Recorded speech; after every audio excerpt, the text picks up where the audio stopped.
Hello, everyone, and welcome to Africa Fire Mission's weekly virtual training session.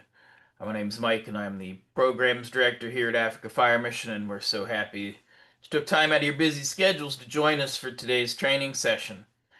Today, we're joined by Howard Cohen. Howard is AFM's virtual training coordinator. He helps keep all of this stuff running in the background to keep our Wednesdays functioning nice and smooth. But today is going to be training on some pre-planning. So uh, sit back, get ready to enjoy another good session there. But before we get started with our training here, let me send things over to Jose. Jose is Africa Fire Mission's fire safety officer, and he's going to get us started with a few words of encouragement. All righty. Thanks a lot, Mike. Howard, it's awesome seeing you. Always with knowledge that is sought for. Well, today I was just looking at the happenings that are going on with firefighters across Kenya. And it really broke my heart in this sense, in the sense that uh, we are out there to go help, but then receive in return is more like not being wanted or needed. And for me, I felt, so what about that? And then I felt it is good to tell you we are actually in service. And this service that we render is service above self, service beyond you, you know. As firefighters, we embody what it means to live life of service above self. Every time we show up to a fire, a disaster, or even just a drill, we carry the weight of protecting lives, often putting out our own safety on the line. Guess what? We get no praise, we get no fame, but because of deep conviction to serve, we're out there with all our might. Yet, the truth is this: not everyone will understand or appreciate what we do. Some might criticize, others might ignore our services and sacrifices, and many may never say thank you. You know, when you're doing the roles out there, people just go like, these guys didn't come with water. You know, they never say thank you. But let me tell you this, you're not alone. You as a first responder, you're not alone. And your value in service does not depend on applause. So don't wait for applause. Don't wait for a clap. Mhm. We serve not because it's easy and not because we are always liked, but because the mission is bigger than our feelings deep down. We serve because in someone's worst moment, we are their greatest hope. Never forget that. When people don't understand us, you need to stand firm. When your work goes unnoticed, keep showing up. When discouragement knocks, remember why you started this. You're not just firefighters. You are guardians of peace, builders of resilience, and everyday heroes in silence. Man, I can go on and on, guys, because I just need you to know that above service above self. Guess who's watching? Heaven is watching, you know, and you just need to hold your head up and leave no one behind. Back to you, Chief Mike. Thank you, Jose. We appreciate you always sharing those inspiring words for us and all that work that you're doing to help promote firefighting throughout all of Africa. Before we jump into today's training, let me just touch on a couple of administrative points for you. If you stick around for at least 70% of today's training, which is usually about 40 or 45 minutes, you'll receive a certificate of attendance for today's training. If you get cut off or you can't complete today's training for some reason, uh, head over to our webpage, www.africafiremission.org. Under the resources tab there, you'll find some training materials. You'll find a link that you can share for others to join this class. There's also a link to a Google Drive that'll have a recording of today's training, as well as all of the trainings that we've done so far this year. If you watch the video, answer a few questions to let us know that you learned something from the training. I'll get you a certificate of attendance for those trainings as well. Keep an eye on the chat. I'll drop a link to that in the chat below in just a little while. When we get finished here at the top of the hour, if you've got some extra bundles and you can stick around, we move into our tea time. Jose and Era will host our tea time for us. Tea time is a time where you can ask questions about today's class, or you can just discuss anything that might be on your mind. It's a great opportunity to do some networking with other firefighters from throughout Africa. So I would encourage you to stick around at the top of the hour if you have the time. At this point in time, I think we're just about ready to get started with our training for today.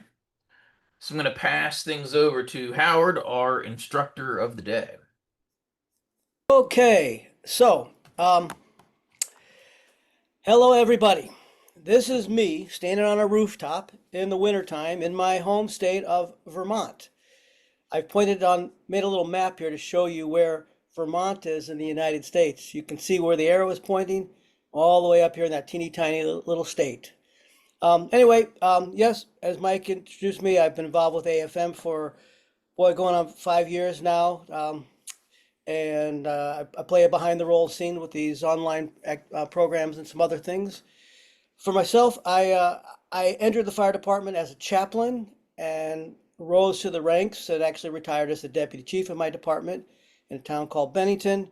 And now I'm a retired firefighter and whose fire service is now in that of the service of Africa Fire Mission and on behalf of all of you.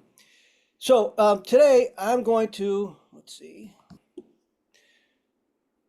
that's me, it's wintertime, and next slide. So I'm going to talk about something that's called pre-incident planning. This little screen on the bottom should disappear. Let me get it out of here. Pre-incident planning is a really important part of your firefighting, your service, but it's also often overlooked because we tend to be reactive people. We tend to I'm going to react to what's going on. I know what to do. I don't need to plan. I'm just going to, the call's going to come in. I got to go, and I'm going to put on my gear, jump in my apparatus and go. But you will be a much more effective firefighter, and you will also be a lot safer if you take time before the incident happens and pre-plan. So what does pre-planning do? What it is a process of gathering information about what your fire district has in it, who's there, what kind of buildings are there. So it's a process of gathering information. Our most important tool as firefighters is what sits inside of our head and what sits on what's inside of our head. What's inside of our head is our brain. That's our most important tool. And what we have in our brain, knowledge and information, is what makes us good firefighters. Not even good, it makes us great firefighters and first responders, and it also makes us safe. Being safe is a priority for us, for one another, and for the people we're serving. So pre-incident planning also is a way of helping to reinforce your knowledge of your departments, your fire brigades, standard of operating procedures, SOPs, or SOG, standard operating guidelines. These are what your brigade or your department expects you to do and how you respond to things. So by pre-planning, you can be reviewing those specific SOPs and SOGs. Pre-planning is an ongoing exercise. Why? Well, because buildings get torn down and buildings get built. New ones get built. Neighborhoods change. So you can't just do it once and then say, well, it's done. I don't ever have to do it again. You've got to go back and you got to do it periodically. And that depends on your environment. How often does new construction happen? How often do our buildings, do the neighborhoods change? The other reason why you do it's a cyclical process is because you have to review, as far as members of your brigade, you need to review the information. You bring new firefighters and first responders on. You have to bring them up to speed. So you can't just do it once. You have to do it in an ongoing process. Once you have some information about your planning, your fire brigade area, and every fire brigade area is different. Some of you might be in very rural settings and You have long distances. You may have small structures that you're dealing with. Some of you might be more urban based. And so what you need to do is make sure that you're training based on the information that you're acquiring about your fire district. So that's why we do pre-incident planning. A pre-incident survey is when you actually go out and gather this knowledge. You're doing this before you're in an emergency because you want to have that knowledge when something happens. Pre-incident planning is all about hazards assessment. It doesn't matter what the hazards are, but they're the hazards in your fire brigade. So I have listed here hazardous materials, occupant load. In other words, what's inside the building?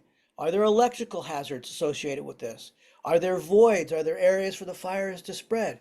Some of you might have hazard assessments that include the wildlife around you. Access to water could be a hazard. The roads that you have to travel to get to where areas that you cover might be a potential hazard. Some of you might be asked to go into neighborhoods that are very dangerous, so the neighborhood becomes a potential hazard. You want to be able to have all that information before you walk into it. Remember, knowledge is power. So a good pre-incident plan allows you to know what's the best way to respond for the initial response. We call that the first do. You might have a different name for it, but the first apparatus, the first truck, the first firefighters, what are they going to do at these different settings? For example, if you're going into a place that's a school, well, you have to be one of your first considerations is how to get the students out of the building. You might be going to a warehouse, and that warehouse has chemicals in it. Your first response concern might be getting people away from the building. So it all depends on where you're responding, but you just want to know what's in your fire brigade area, what's in your fire district, so that you could have an appropriate first response. When you do these surveys, you might discover that, hey, we're really prepared. We've got good equipment, and we're actually already pretty well trained on how to fight most of the fires in our fire district.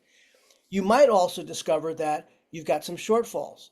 Maybe you need longer ladders and you don't have them. So now you have to figure out, what am I going to do if I don't have longer ladders? Do I call another fire department? That's the kind of information regarding equipment. Same thing with training. If you've got some new high-rise buildings in your fire district, you go out and you see them and you ask yourself, have we trained on a high-rise or multi-story building? The answer is no. Then you know you need to start training on that. So that's what pre-incident planning helps you to do. Pre-incident planning, and I'm going to keep using the phrase pre-incident planning over and over to help drill it in, the importance of a pre-incident plan, is it prioritizes the buildings you're surveying, prioritizes what you have to do there. If it's a school, like I said, priority is life safety. If it's a place with a hospital, medical facility, life safety. How are you going to get the people out? Secondly, property risk. What kind of building is it? What are the risks that building represents? And finally, are there other emergencies associated with that building? And again, every fire district will be different.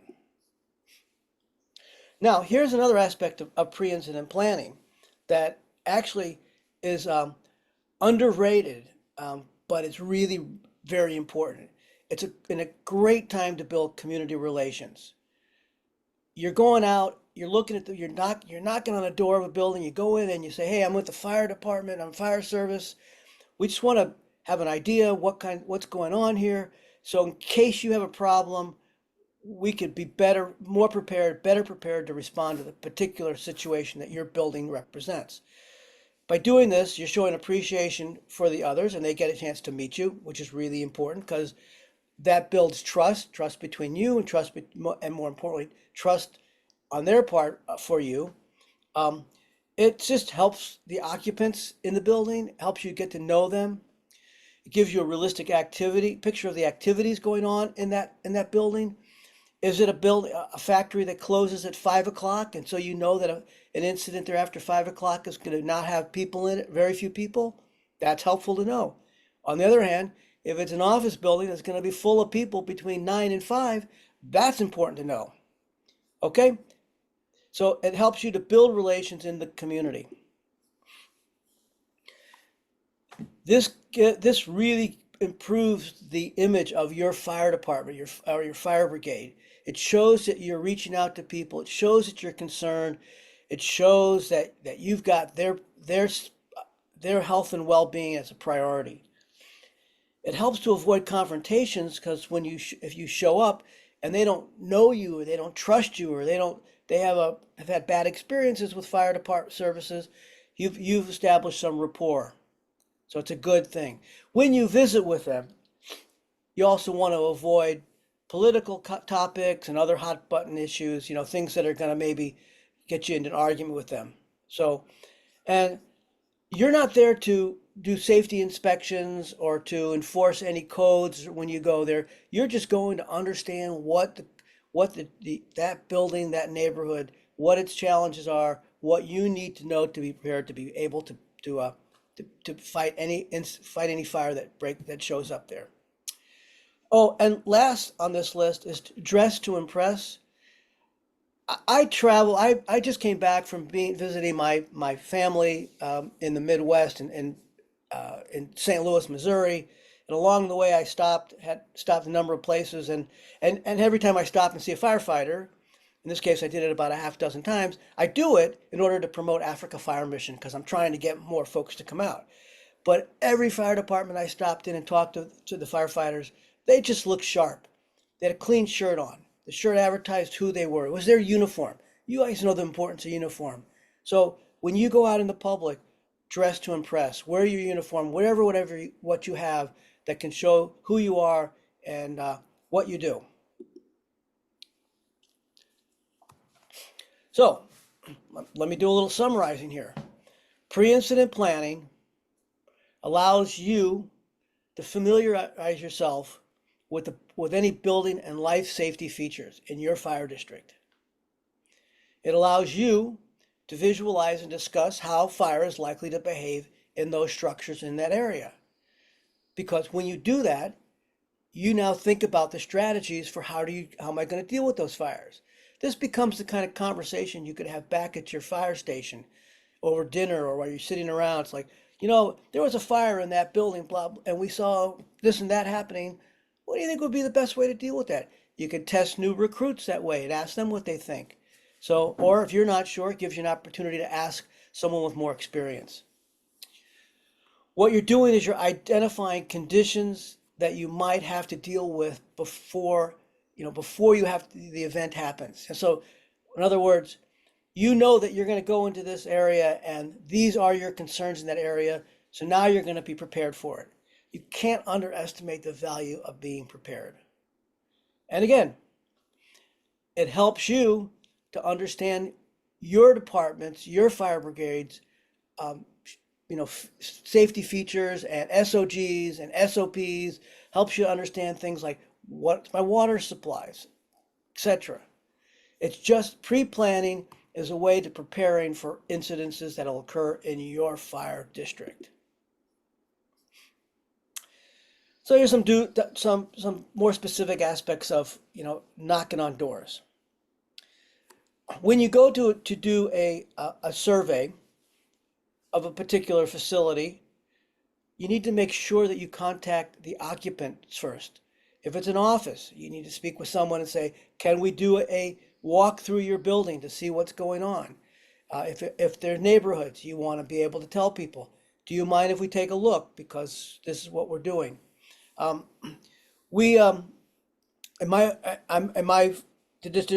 district I retired from, or the department I retired from, we used to annually go to our local hospital. We prearranged with the hospital to do a walkthrough. So we would just walk through the hospital, learn what changes have happened there, but we made contact. We didn't just show up and say, hey, we're here to do this walkthrough. When you conduct your survey of the exterior of the building or buildings where you might be called to fight a fire, think about where will I place my apparatus? Where will I park trucks? What are the concerns that I have where I park them? What is the water supply that's available for me? What are overhead hazards? Are there power lines?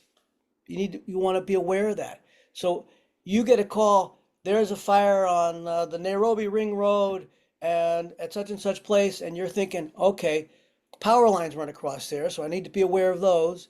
A lot of traffic around there, a lot of pedestrians, hard to park my vehicle. You're just thinking everything through beforehand. Um, Local utility shutoffs. I don't know how it works in your various fire districts. Here in my fire district, um, if we can't shut the power off to a facility at the site, we had telephone numbers to our power companies we could call, and they would shut it off for us. So it's helpful to know where to know that information, to have it available, have it on your phone, or just generally know where, as you go around buildings, how do you turn off power? Um, this particular, in some of the informal settlements, this could be important as a fire starts. There's all kinds of wiring all over the place, but can you shut it off to part of the area so that you can actually fight the fire and not have to worry about electricity? When it's appropriate, and if you have the equipment, take pictures of the area so you have that on file, so you could again help one another learn more about that. More to the underground facility survey. Are there underground tanks you need to be concerned about? I don't know if you have those in your fire districts. We have them here. The underground tanks could have oil, petrol in them. Um, are there security fences that could be a problem? Barbed wire? Are your windows do they have bars on them that you might have to deal with, or some other kind of coverings? Same with doors and same with windows. Are there fire escapes, a way for people to get out from upper levels? This is all information you want to just have in advance of having to go to a facility, to the best of your ability to acquire this information. Same with like taking a look at the roof. What's it made of? Roofing material is different from not only from building to building, but from fire district to fire district. What kind of resources do you have? I was just reading an article about a fire department that was trying to open up the roof, and it turned out that the roof had this heavy rubber coating built into it, and it gummed up their saw and created and greatly delayed their ability to vent the building through the ceiling, through the roof. If you have to place ladder placements, do you have an idea where you're going to place them? Again, you can't do this for every building in your fire district, but you can get an idea. If your fire district is mostly single family residential homes, that's information for you. If you're mostly have flat roofs in your fire district, that's information that you have, helps you know what to do. Some of the buildings, especially warehouses and office buildings, might have stuff on the roof. Heating units, air conditioning units, storage units. It's good to be aware of that. So if you have to go into the building to rescue someone or to actually try to suppress the fire, you're aware that there could be a hazard of something falling through the ceiling. Again, to the extent that you can do this in your fire district, the more you can do it, the more information you have available, the better, the more prepared you are as you approach there. The other thing too is that having gone through a process of doing the surveying, when you get to the fire scene, even if you don't remember all the details or have a written report with you, you sort of keyed in. I need to look at that roof when I get to this building. I need to think about where I'm placing my ladders when I get to this building. So pre-planning is a way of getting your brain to think about what it is you're going to do anyway when you get to the fire scene. More details. Is the floor plan? Are there fixed structures in there? Are there shelves in there? If you go into a warehouse, are there shelves that could fall? Good to know that in advance before you go in there. Are there fake walls or walls that partition from one room to another? Is there machinery in there? Is there even fire protection equipment inside? All this is part of a pre-incident plan to get as much information as possible. Are there emergency exits for people? Are there elevators? Are there escalators? Are there windows? Are there other openings?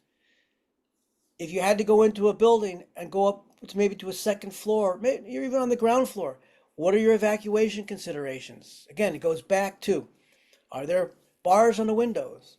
Do you go to a window and it drops down and the drop is much longer than you might expect? Good to know that in advance if you can. What kind of occupants are in this building? Are there people who might have physical disabilities? Are there flammable or toxic materials inside this building? All things you want to be aware of. Here are some of the potential hazards that are not natural ones, if you will. Is there flammable combustible liquids in the building? Do you know, maybe there's a multi-use building and one of the businesses in there is a paint store. It's good to know that. Toxic chemicals, explosives, reactive materials, all these kinds of things you'd like to know in advance, that when you approach an incident, that this is a place where radioactive materials would be. By the way, radioactive materials, hospitals, right? A lot of radioactive material there. Good to know how you're going to deal with that if you get called to a hospital. Your pre-incident planning is going to talk about the structure. What's it made of? What's the structure made out of? Is it a material that can withstand a lot of heat, or is it likely to fail pretty easily? Is there a lot of loose material hanging around the building? Ornamental stuff that hang off the roof, for example, or inside. Are there unsupported walls inside? What's the roof construction? All these are different kinds of things that you want to know about the structure that you're responding to, and the fire load. Are you going to a building that has, say, lots of furniture in it? It's a furniture warehouse. Well, that's a huge fire load. Good to know that, because you're going to need a lot of water to deal with something like that. Are there heavy objects that could collapse? On the roof, off the walls, etc. On the floor and through the floor, so if you had to go into a lower level. Is the interior of the building confusing? That could trap you if you have to go inside, or cause you to get lost.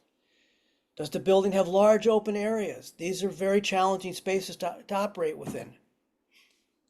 Are there dead-end corridors? Can you find yourself wandering through a corridor and then boom, it's like, uh-oh, I'm stuck. I don't know, what do I have to turn around and go back? Considerations when you're inside. Are there open vats or pits inside the building? Go into like a auto garage. A lot of auto garages have pits so that the lift brings the cars up. Good to know if you're going into a building that has that. These are all the structural conditions that you ideally want to know about in the buildings in your fire district. All right, I already touched on these. But by the way, we have a building here in my town. From the outside, it looks very small, I mean, not very big, but it has a basement. And because of all these filing systems that have been put in there and shelves, it's an incredible maze in there. It's the kind of things like, wow, I would not like to have to be finding my way around inside that space in a fire, or find myself going in there and not realizing it's a maze like that. So, again, let's review a little bit.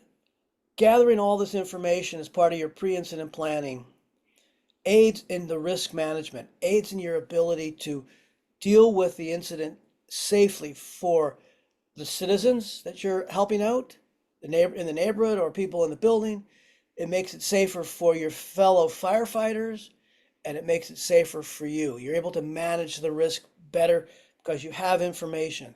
The more information you have, the better you can manage your situation.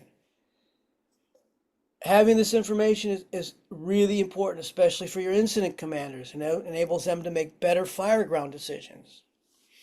And of course, it helps you manage your resources. If you know that there's a building that's going to take more than you've got, then if you hear that there's a call there, the first thing you're going to do is you're going to reach out to other fire districts and say, we're going to need your help. So helps you manage your resources. So pre-incident planning is not about just gathering the information. That is definitely, a really important part of it. But you have to train on it. You have to look at this material and say, this is where we are. This is where we're likely to fight our fires. This is what we have to train on. And doing that helps people build pride in their fire service and in their helps them feel more confident in their environment, their neighborhood, their district that they fight fires. Pre-incident planning is not a head thing. You don't just like go around and say, okay, I see that, I see that. You write reports. You write reports and you pass it on to your supervisors and to other fire departments that might have to help you. And you want people to know this. You do not want to hoard information. Hoarding information in the fire service is equal to danger. You got information about a fire situation, about a building, about a neighborhood. You have to share that to make your colleagues safer and to make it safer for you as well. So gathering the information and sharing it with as far and wide as you can is really important. Let's see, you don't need to worry about that. Um, so it's helpful to produce reports, whatever works, and that report can include sketches. They could be just rough drawings. They could be, more elaborate. It's entirely up to you. Um, I recommend that within your fire district, you create a template, a standard form for you doing pre-incident planning. Um, I have one on another computer, which I will attach to this. So when this shows up uh, online, I think we'll be able to include it, um, or at least make it available, just as an example of one. But um, you know, a fire safety a template. You know, what's the address of the facility that you're reviewing? When did you review it? And you want to ask yourself the kind of questions that you think are most relevant that you need to know for that building. What kind of occupancy? How many? Doesn't have to be an exact number. It's an occupancy of, 5 to 10 people, or during the working hours there'll be 50 to 100 people in this building. After work in the evening there should only be 5 people in there. You just add that information down. Um, you also just want to add any information about the building that you were able to determine as you do your survey around it and inside. Um, what other exposures are there? For example, what other buildings might be nearby? Are they buildings real close together? Are they far apart? Is an auto repair shop next to a school? That could cause a problem for the school if something happens in the auto repair shop. Those kinds of things you might want to make note of. If you have fire hydrants in your fire district, where are they? Note them if you have them. If you don't have fire hydrants, where are you going to get water if you need it? How's your water supply going to be worked? Do it whatever way makes best. Gather the information that you think it will work for you. This will change over time. If you do it once and you go back and go, well, we probably ought to add this in, for the next time and so forth. That's, again, it's cyclical. You go back, you add to it, you realize, you know what? That building's not there anymore. Let's get rid of it. Now here's what's at that address. Again, every fire district is different.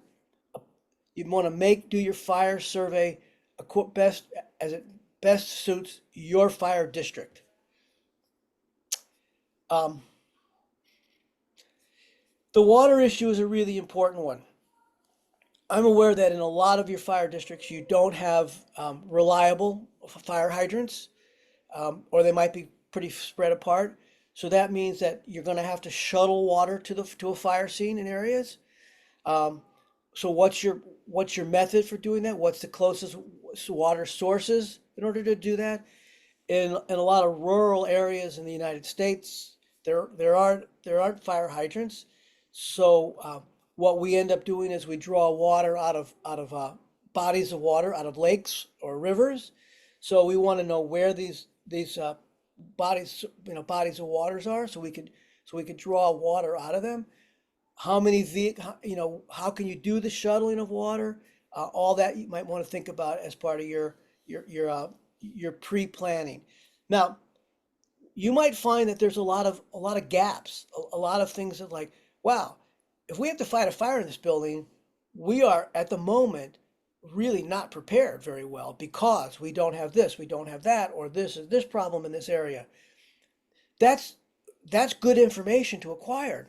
That's now you know that's going to be an issue for you if there's a fire there. And so you can already begin thinking about, you can be brainstorming, how are we going to work around this problem? We can't just say, oh, I'm sorry, I can't help you because this vehicle's in the way, or that's, whatever. You got to find a solution. Funny pictures that show up periodically here in the United States. We have fire. A lot of cities have fire hydrants, and every fire hydrant has a sign by it that says no parking. Emergency vehicles only. It's a fire. You can't park in front of a fire hydrant because if there's a fire and they need that fire hydrant, they've got to be able to get to it. So what happens is that some Yahoo parks his vehicle right in front of the fire hydrant, and there's a fire.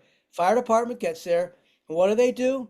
They run their fire hose through the car's windows in order to be able to connect to the fire hydrant.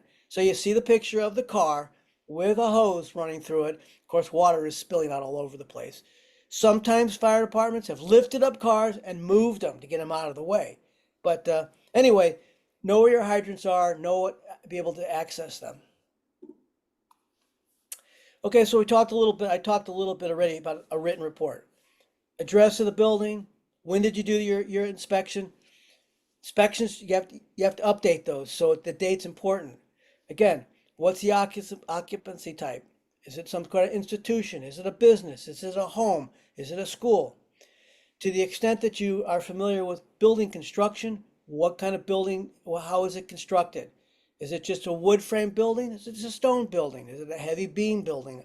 All these are the kinds of things that you might want to include if you have, depending on, again, your fire district.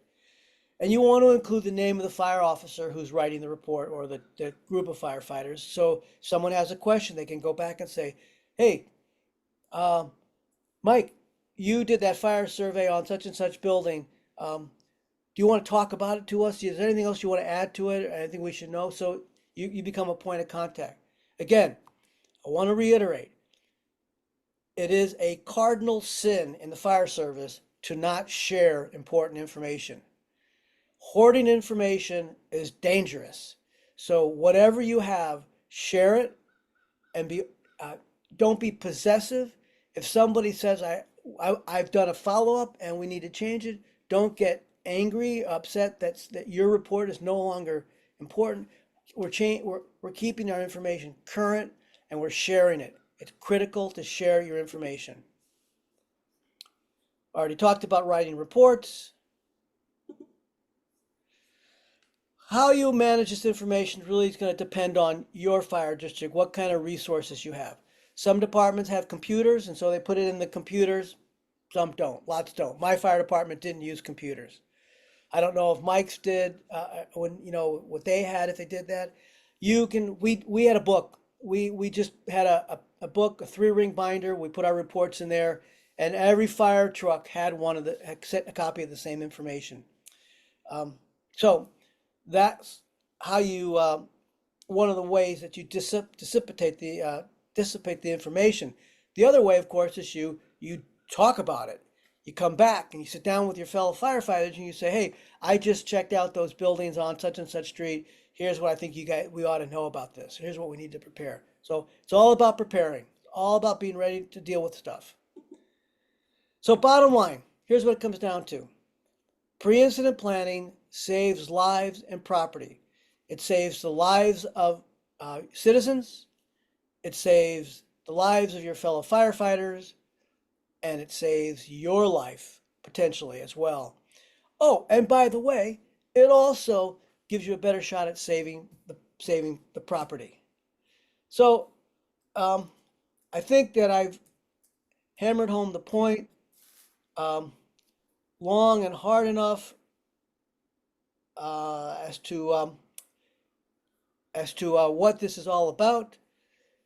I'm going to conclude with a quote, and after I wrap this up, I have a pre-incident form on my other computer, which I'm going to email it to my computer that I'm working on right now, and I'll show it to you I'll wrap up with a final quote, and then I'll do that while Mike is wrapping things up with other AFM business.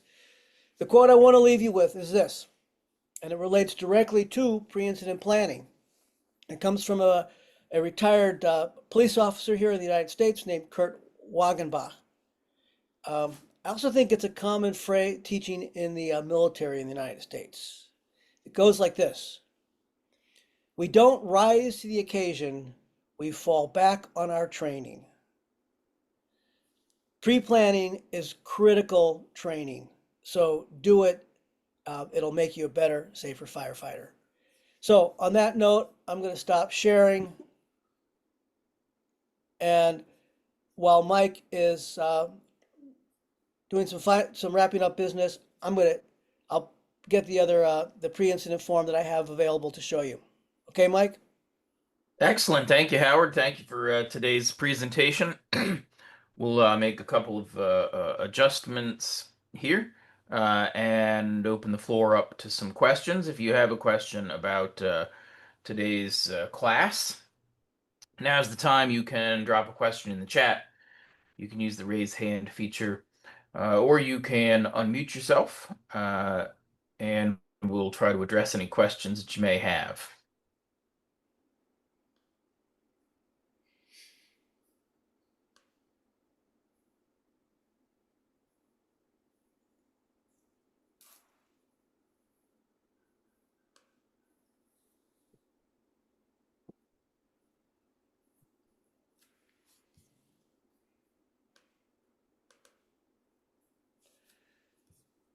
I stunned him into silence.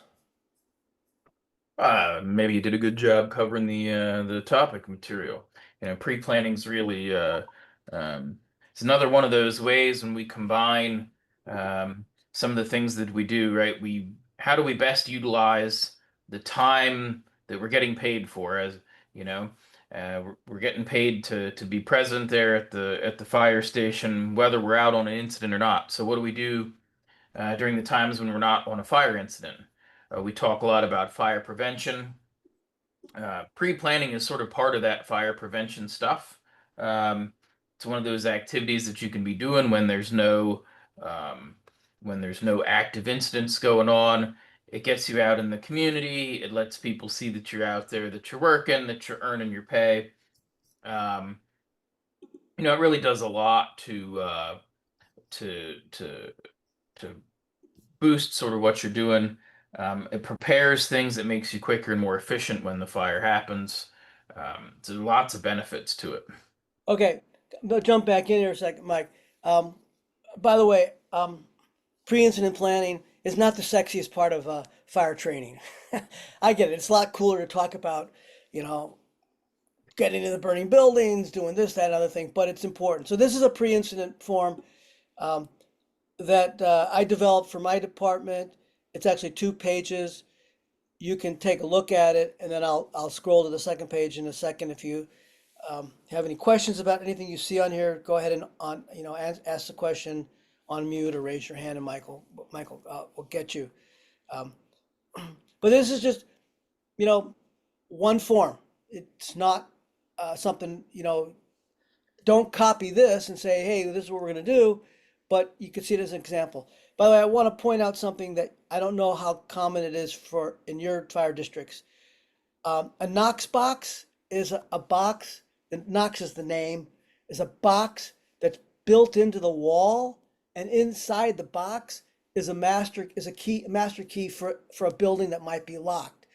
So in the fire departments here, whether it's on an apparatus or some of the chiefs had them, I had a key for a while. I had a key. I can go to any Knox box in my district, open it up, get a key to go into the building. So if a building, if I can't get into it, it's nighttime or something, this will enable me to get in the building. So that's what it says. That's what a Knox box is, and what the key holder, that's what that means. So that's page 1, and here's page 2.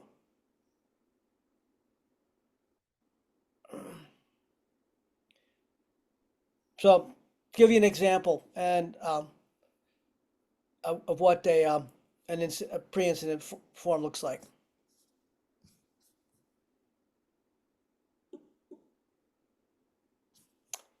Okay. Had some asking about that form. Howard will email over his slides as well as his as that form for us. We'll post those in that Google Drive folder. I just dropped a link in the chat. The other way you can find that, go to our webpage, www.africafire.mission.org. Go to the resources tab under training materials, go down to the 2025 trainings. That'll take you to that Google Drive folder. In there, you'll find all of our recordings that we've done for our trainings so far this year. Under the additional materials, you'll find some of the presentations for those trainings, and that's where you'll find that pre-incident planning form as well. Other questions or comments? Yeah, I have a question for you, Chief and Chief Howard. How have you guys been? Oh, hey, Brian. Brian, good to see you. Good. What's the length of fire hose you guys carry on your fire trucks?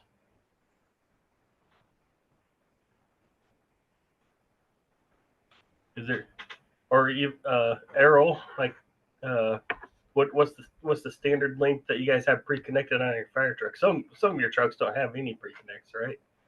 No, But not because really. we're having the discussion, do Okay. you have a pre-connected 150 feet, which is 45 meters roughly, or pre-connected 200 feet, which is 60 meters? If you pre-plan your district, Yeah. you can see the setbacks. Your house, our houses in town are a 25-foot setback. Yeah. And then if you go to the second story of a house, you'd want another Yeah. section of hose. So Yeah. we end up with 3 sections of hose, which is 45 meters. But No. we've been to a lot of farmyards, No. and those farmyards, the house or the outbuildings are in the back, so we need Uh-huh. 200 feet, which is 60 meters. So we're having this discussion on what to do. Instead of just throwing some hose on a truck and calling it good, we're actually having a thoughtful discussion on what do you do for a pre-connect based on pre-planning. Do you pre-plan for the barn that's in the back of the farm, or do you pre-plan for your town, or is there a way to do a combination of both? So I don't know. There's not a right or wrong answer on how much fire hose you carry, but you don't know how much fire hose to carry if you're not pre-planning. Yeah, great points, Brian. Looking at what, and I think Howard touched on that a little bit. It's part of that pre-planning, looking at the equipment that you have available, and then how that equipment applies to the places that you may be responding to. So yeah, are you carrying enough hose to reach from the pump to where the seat of the fire is going to be? It's a great consideration there, for sure. Other questions or comments before we wrap up the formal portion of our training today? The floor is open. Question, Mike. Yes, go ahead, Errol. Um, Also in relation to what Brian asked, I think in our setup here in our country, there are areas where the town planning is very not the same.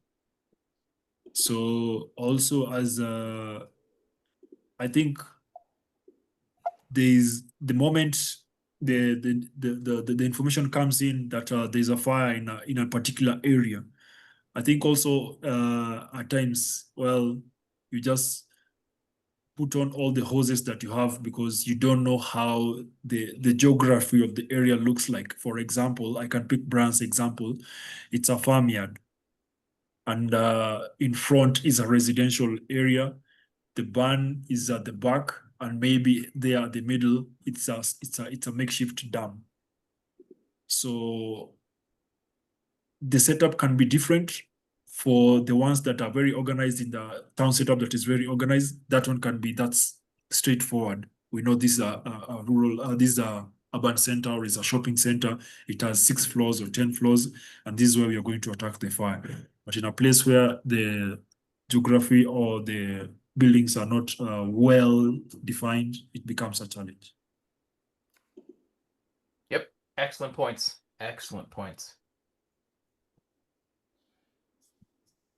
Other questions? Go ahead. As I said, that's why you want to have as much information as you can beforehand, and Okay. you can never have enough. There's always going to be like things that you just don't know. Yeah. Building, neighborhoods change. You go and 3 months later it's changed because of who knows what building collapse. Absolutely. So Absolutely correct. you're totally right. So yeah, that's why the pre-planning is to the extent that you can do it, and it's just the more information you have, the better off you'll be. Bottom line. To jump on that, Howard, just an afterthought. Can you pre-plan while you're en route? Well, if you're in, no, technically, not really. What you're doing is, if you're en route, what you're doing is reviewing your pre-plan.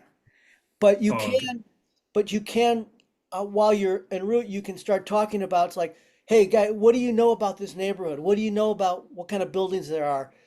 That is a Okay. kind of pre-planning, but it's not the same as going before you arrive at the incident. They're um, Yeah. it's the same. It's like if you're a medic, you get a call for an infant stopped breathing. Well, Yeah. immediately you're going to start reviewing what do I do for an incident in this kind of incident? What Yeah. so that's kind of a pre-planning, but mostly Yeah. that's just preparing. But pre-planning is really doing it before the incident is happening. Okay. Yeah. Thank you. Timmy, I see you've got your hand up. Do you have a question? Yes, I have. My question is, before we continue, good evening, everyone. My question is, for departments which are not having a pre-incident plan, do we have like a universal pre-incident plan which we can use to incorporate it in the given department? And the other thing was the case where you respond and you do not have a pre-incident plan. Can we use our clinical thinking? Sure. So look, if you don't have pre-incident plans in your fire district or in your department, or you have a chief who says, "Don't waste your time doing that. I don't want you to do it," because that does happen. Then absolutely, what you need to do, Timmy, and everybody else, is that as soon as you hear that there's an incident in a particular neighborhood, you start thinking about, what do I know about that neighborhood? You know, and the more that's not really pre-planning. It's really preparing you for arriving on the scene. And you do look. We're not about perfection. We're about improvement and doing the best that we can with the resources and the information we have. And every fire district, every fire department, every fire crew, is going to be in a different position. So you do the best you can with the information you have and the resources you have, and that's that's the best you can do. All righty. With that, I'm going to wrap up the formal portion of our training. But please, everybody, stick around. Um, we've got some more time here together to take some more questions, discuss a few more topics. But let me just wrap up the formal portion of today's training with another big thank you to Howard for leading us in today's training. Great job reviewing the specifics of pre-incident planning. It's a good lesson. Good refresher for those that have seen it before, and some great material for somebody who hasn't been experienced with that yet. Thank you to all of you out there for taking your time, using your bundles to join us. We don't take for granted that you're out there on your own time trying to improve your skills so that you can better serve your community. Please keep that up. We have plenty of seats available here in class. So if you know someone that might benefit from today's training or from any of our online trainings here, please feel free to share that registration link. You can find that and a bunch of other free resources available to you by heading over to our webpage, www.africafiremission.org. With that, I'm going to wrap things up. Hope to see you all again next week.